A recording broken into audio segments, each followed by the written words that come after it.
बोलिए सच्चिदानंद भगवान की।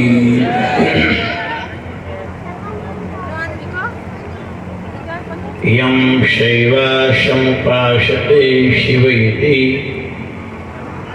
ब्रह्मेति वेदान्तिनो बौद्धा बुद्ध इति प्रमाणपटवः कर्त्रेति नैयायिका हरन्नित्यथ जैन शासनरता कर्मेति मीमांसका सोऽयं धातु वांछित फलं त्रैलोक्यनाथो हरिः। अनंत कोटि ब्रह्मांड नायक परात्पर परब्रह्म परमात्मा की पावन पादार बिंदु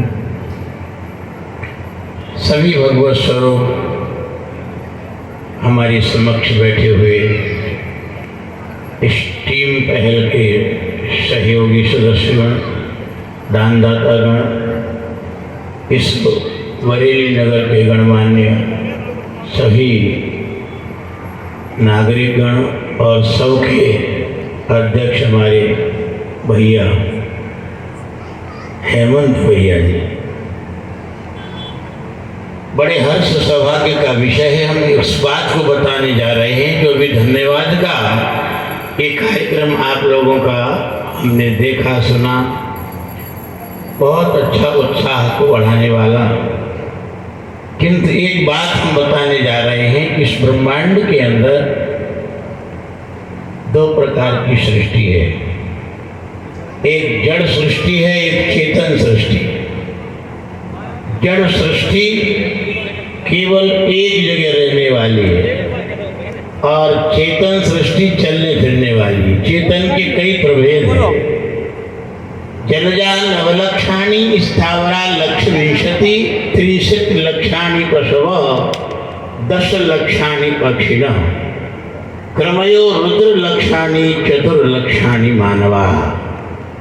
ब्रह्मांड के गर्भी में अनंत जीव 84 लाख योनियों में बटे हुए हैं। जल के अंदर रहने वाले जीवात्मा 9 लाख प्रकार के, आकाश में उड़ने वाले जो पक्षी वो 10 लाख प्रकार के, जंगल में स्वतंत्र रूप से विचरण करने वाले और घरों में पाले जाने वाले जो पशु हैं वो 30 लाख प्रकार के, वो कीड़े मकोड़े जो पाए जाते हैं ये 11 लाख प्रकार के हैं, और पेड़ पौधे ये वनस्पति जगत ये 20 लाख प्रकार का है। ध्यान देना।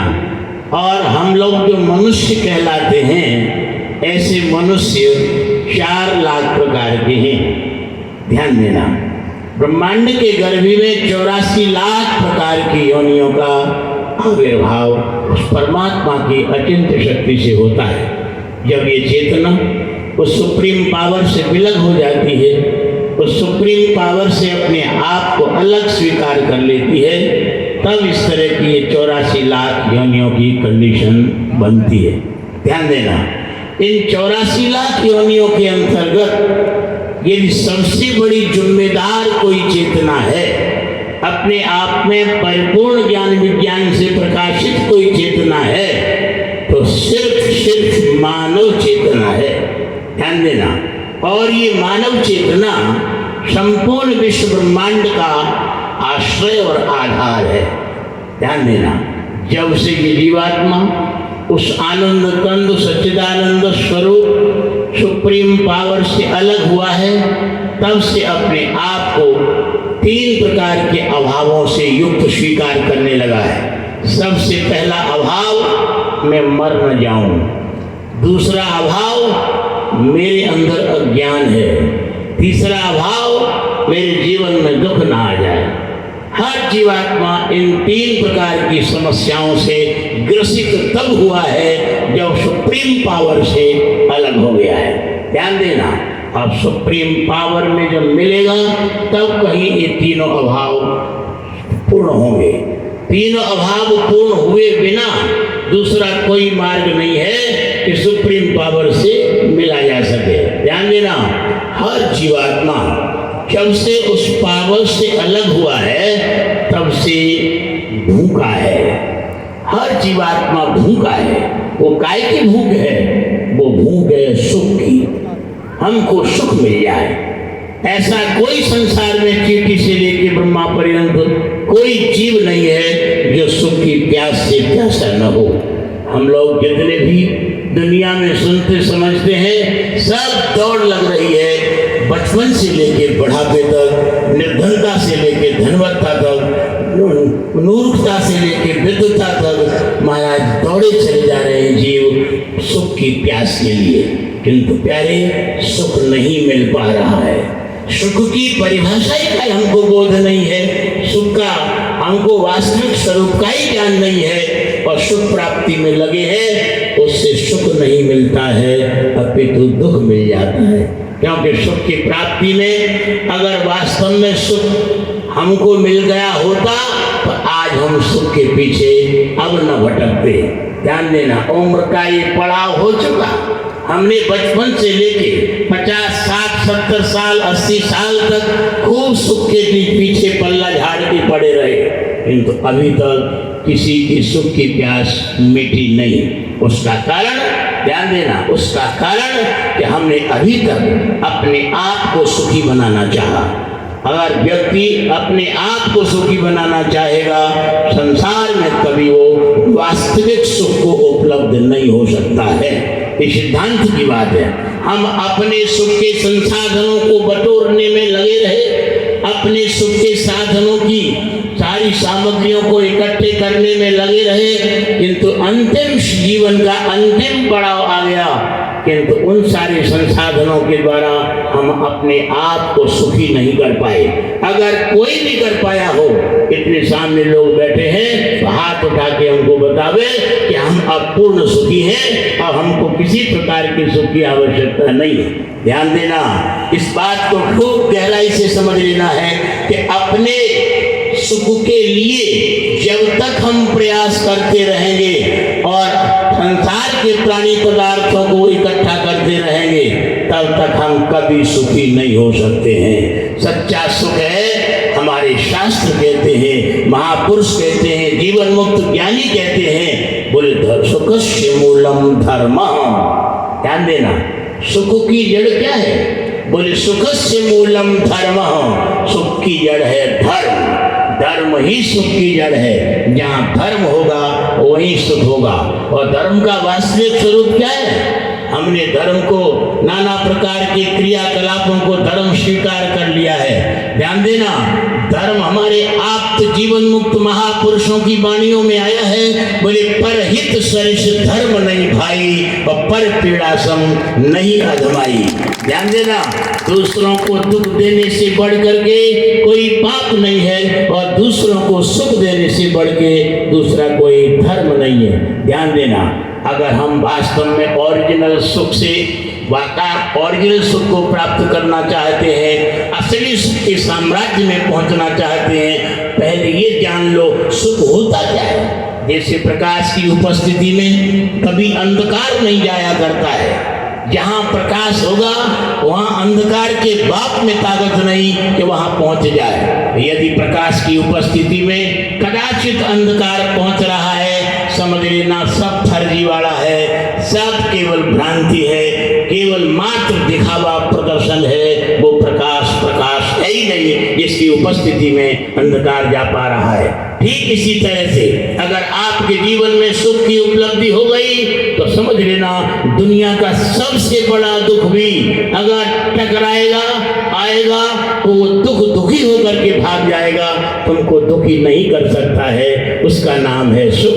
क्या आपके जीवन में अभी तक ऐसे सुख की उपलब्धि हुई जिसकी उपस्थिति में, जिसके प्रेजेंटेशन में दुखी होकर के भाग गया हो? ध्यान देना, ऐसा सुख अभी तक नहीं मिला। इसकी वजह ये है कि हमने अपने सुख के संसाधनों को जुटाया है। ध्यान देना, दूसरों के सुख में सुखी होने का अथवा दूसरों को सुखी करके और जिसके अंदर सुखानुभूति होती है वही शाश्वत सुख है, वही चिरस्थायी सुख है, वही सत्य सुख है। दूसरों को सुखी करके और हमारे अंदर जो सुख की अनुभूति होती है वही वही हमारे लिए स्थायी सुख का कारण बनता है। इसलिए हर शास्त्र ने, हर ऋषि मुनि ने यही कहा है। गोस्वामी तुलसीदास जी ने तो कई बार इस बात को रिपीट किया है। बोले सुख चाहे मूढ़ न धर्म रता। बोले संसार के जीवात्मा सुख चाहते हैं, वे मूढ़ हैं जो धर्म का आचरण करते नहीं है। ध्यान देना। और सुख का राज बताया। बोले कबहू की दुख सब कर हित ताके, सो की दरिद्र परस मणि जाके। जिसके पास पारस पत्थर हो गए वो कभी गरीबी का दुख नहीं भोग सकता। ठीक इसी तरह से जो दूसरों की भलाई में लगा रहता है, दूसरों की मदद में लगा रहता है, दूसरों के हित और कल्याण में लगा रहता है, हम चैलेंज देते हैं, उसके जीवन में कभी दुख नहीं आ सकता। सबके साम्राज्य में वो प्रतिष्ठित हो जाएगा। हमारे जीवन में इसकी जब जब कमी आई है, मानव चेतना के अंदर जब जब दूसरों को सुख देने की कमी आई है, तब तक मानव चेतना दुखी हुई है, अभावग्रस्त हुई है। ये हमारा प्राचीन सनातन संस्कृति है। ये हमारे वेदों शास्त्रों का सार है जो आप लोग हमारी टीम पहल कर रही है। कोई आज का नया कार्य नहीं है। इस कार्य को किए बिना कोई भी जीवात्मा शाश्वत सुख को प्राप्त नहीं हो सकता है। आप जब भूखे को भोजन कराते हो, एक प्रैक्टिकल कर लेना। एक तड़प रहा है भूख से कोई मानव, तड़प रही है भूख से कोई गाय पशु, और उसको आपने जब भोजन कराया, और ध्यान देना उसके बदले में आपके अंदर कोई चाहत की भावना यदि नहीं है, तो आपको वो आनंद की अनुभूति होगी जैसे कि परमात्मा का साक्षात्कार हो गया हो। ध्यान देना। आपको अगर सेवा, सहयोग और मदद के द्वारा किसी भी प्रकार की रिटर्न की भावना नहीं है, बदले की भावना नहीं है, ध्यान देना। हमारे शास्त्र में यहाँ तक कहा गया है, अगर किसी के जीवन में पैसा नहीं है, किसी के जीवन में पुत्र नहीं है, किसी के जीवन में भाग्य में पत्नी नहीं है, किसी के भाग्य में आलीशान मकान नहीं है, किसी के भाग्य में गाड़ी घोड़ा नहीं है, अगर अपने भाग्य को बदलना चाहते हो, ध्यान देना, अगर अपने संपूर्ण भाग्य को बदलना चाहते हो, तो भाग्य को बदलने की सर्वोच्च यदि कोई विधा, शास्त्रीय विधा है, तो दूसरों की मदद करने लग जाना। आपका भाग्य बदल जाएगा। आपकी पुत्री नई पत्नी हो जाएगी, आपके बेटे नई बेटी की उपलब्धि हो जाएगी, आपको आलीशान मकान नहीं, आलीशान मकान की प्राप्ति हो जाएगी, आपके पास संपत्ति नहीं, अरबों खरबों की संपत्ति हो जाएगी। ये आपको सुखी करने का सर्वोच्च मार्ग है। हम टीम पहल से विशेष अनुरोध करेंगे, इस संस्था का बहुत विस्तार किया जाए। ध्यान देना, बरेली हेड ऑफिस बने, और यहाँ तक कि संपूर्ण इंडिया नहीं, विदेशों में भी इसकी ब्रांचें खुले, और वहाँ पर सभी हमारे कार्यकर्ता लोग पहुँचे और इस कार्य का विस्तार करें। परमात्मा से, उस सुप्रीम पावर से हम प्रार्थना करते हैं कि आपकी इस सद्भावना को, सत्संकल्प को परमात्मा अपनी अचिंत्य शक्ति के द्वारा पूर्ण करावे, और सबका भला हो, सबका हित हो। और जो दानदाता लोग हैं, अभी जिनकी दानदाता की हम लिस्ट सुन रहे थे, ये कोई कम भाग्यशाली नहीं है।